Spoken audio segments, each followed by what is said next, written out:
안녕하세요. 뉴스반장입니다. 20일 밤 방송된 MBC 100분 토론. 이날 100분 토론은 이번 광복절 전후로 불거진 한일 관계 현안 및 역사인식 문제의 주요 쟁점을 짚어보고 현 정부의 대일 외교 정책의 득과 실이 무엇인지를 토론했는데요.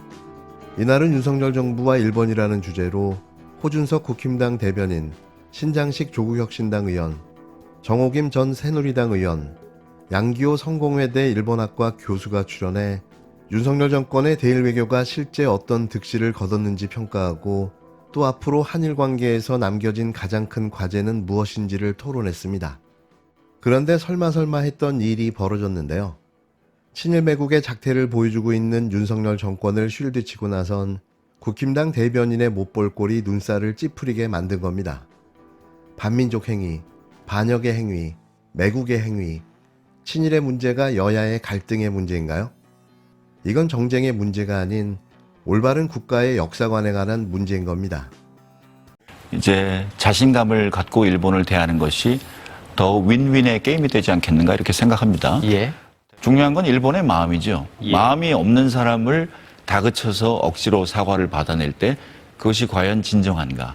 김태효 차장의 말이 이제 정무적으로 그게 적절했느냐, 그리고 이제 굳이 그렇게 얘기할 필요가 있었느냐라는 지적은 타당한 면이 있다고 생각합니다. 그렇지만 이제 그 말의 진위가 무엇이냐는 우리가 따져봐야 된다고 저는 생각하는데, 저도 이제 그 문장 이제 딱 문장 듣고 전체 발언이 뭔가를 이제 봤습니다. 이렇게 되어 있습니다. 과거 문제에서 일본이 필요한 일을 말을 하지 않으면 엄중히 따지고 변화를 시도해야겠지만 이런 전제가 있습니다. 그 다음 문장이 중요한 것은 일본의 마음이다. 여기 나온 겁니다. 그리고 그 다음에 마음이 없는 사람을 억지로 다그쳐가지고 사과를 받을 때 그것이 과연 진정한가 이렇게 된 겁니다. 저는 이것을 어떻게 그렇게 해석을 할 수가 있을까 저는 좀 사실 의아했는데 저는 이렇게 느꼈거든요. 마음이 없는데 자꾸 다그쳐서 사과를 우리가 여러 번 받았는데 똑같은 일이 반복이 되고 있거든요. 그럼 언제까지 이럴 것인가? 일본의 마음을 바꿔야 되는 것이 아닌가? 그래서 일본이 마음에서 우러난 사과를 할 수 있도록 해야 된다는 것이 이 발언의 저는 진위였다고 생각합니다. 어떻게 마치 이 아이가 일본이라는 얘기가 아닙니다. 아이가 어떤 잘못된 행동을 했을 때 우리가 훈계하고 따끔하게 야단치고 해야 되겠지만 아이의 마음이 바뀌도록 해야 되는 건 아니냐 근본적으로는. 그래서 아이가 잘못을 뉘우치고 그런 행동을 하지 않도록 그 마음을 어루만져야 되는 건 아니냐 그런 뉘앙스라고 저는 봤거든요. 그래서 저는 이번에 한일 관계 개선을 우리가 먼저 주도한 것을 통해서 우리가 저는 큰형 리더십을 갖게 됐다고 생각해요. 우리가 주도권을 갖게 된 겁니다. 이제 더 이상 한일 관계에서 우리가 계속 사과하라 요구하는데 사과는 해놓고 또 다른 행동을 하고 이런 패턴에서 벗어나서 오히려 한국이 더 국제사회에서는 이 문제를 앞서가는구나, 주도하는구나, 또 형같구나 이런 인상을 느끼고 일본인들도 저는 느꼈을 것이라고 생각하고요.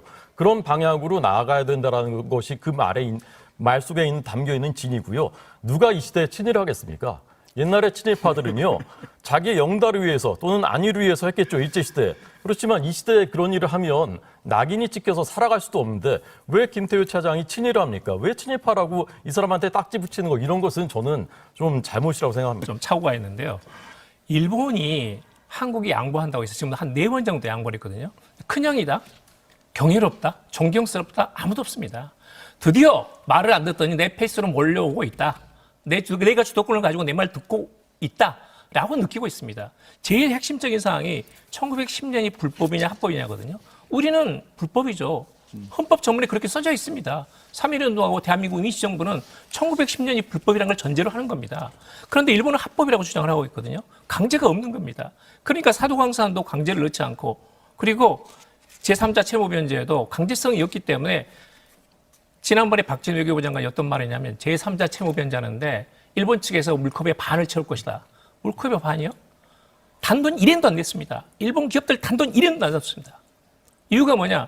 일제와 강제동원 피해자 지원재단, 일제와 강제가 들어간 곳에서는 돈 1엔도 넣을 수 없다는 것이 일본 측의 정부하고 기업 입장이거든요. 예. 그 결론 따라서 말씀하자면 드디어 겨우 이제 우리말 듣는 한국 측에서 이 파트너가 나타났다라고 여기는 겁니다. 전혀 경이롭잖아요. 전혀 그냥 호준석은 어떻게 해야 하는 걸까요?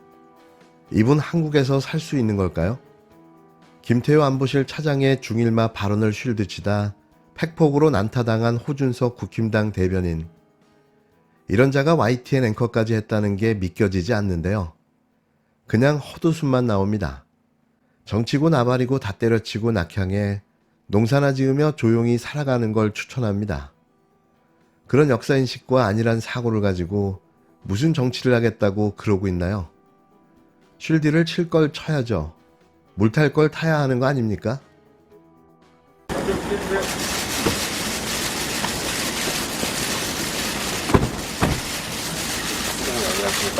성역과 특혜, 예외 없는 수사를 그간 강조해 오셨습니다. 주말간 이뤄진 김건희 여사 조사 어떻게 보고 계신지 궁금합니다. 검찰총장에 취임하면서 법불악이라는 말씀을 드렸습니다. 국민들께 여러 차례에 걸쳐서 우리 법 앞에 예외도 특혜도 성역도 없다고 말씀드렸습니다. 그러나 대통령 부인 조사 과정에서 이러한 원칙이 지켜지지 않았고 결과적으로 국민들과의 약속을 지키지 못하였습니다.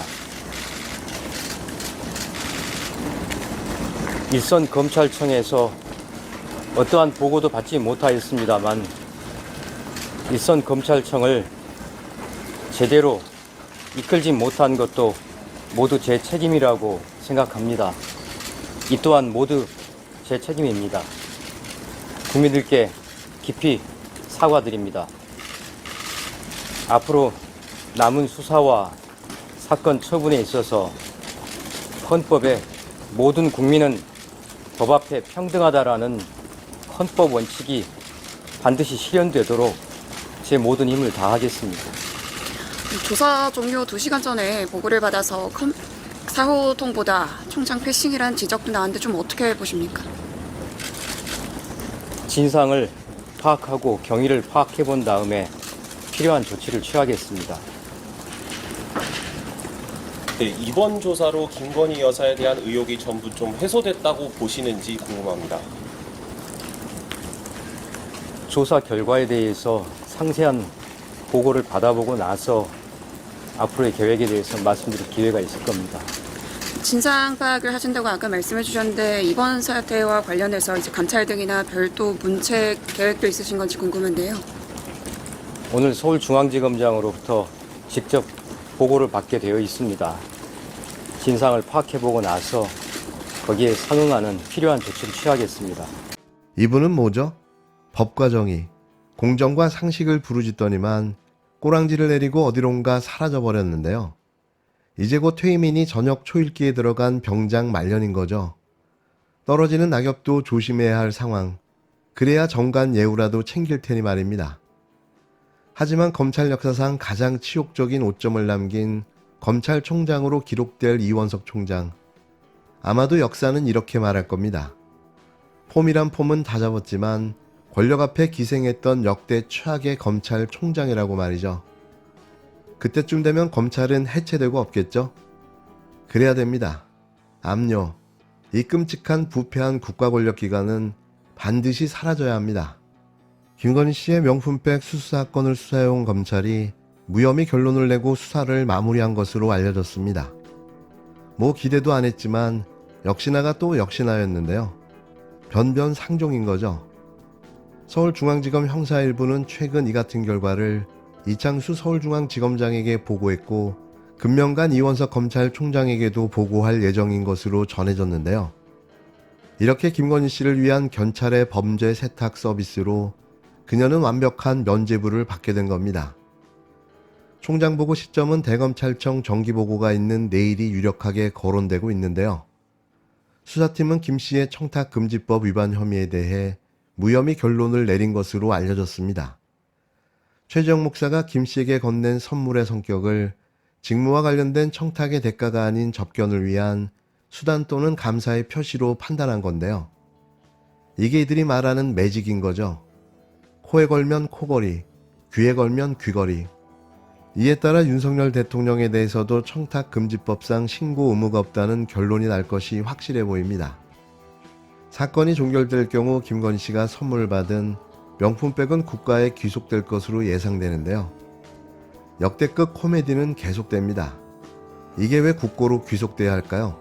혹시나 하는 마음에 몇 가지 짚으면 마지막 변수는 검찰의 수사심의위원회 개최 여부인데요.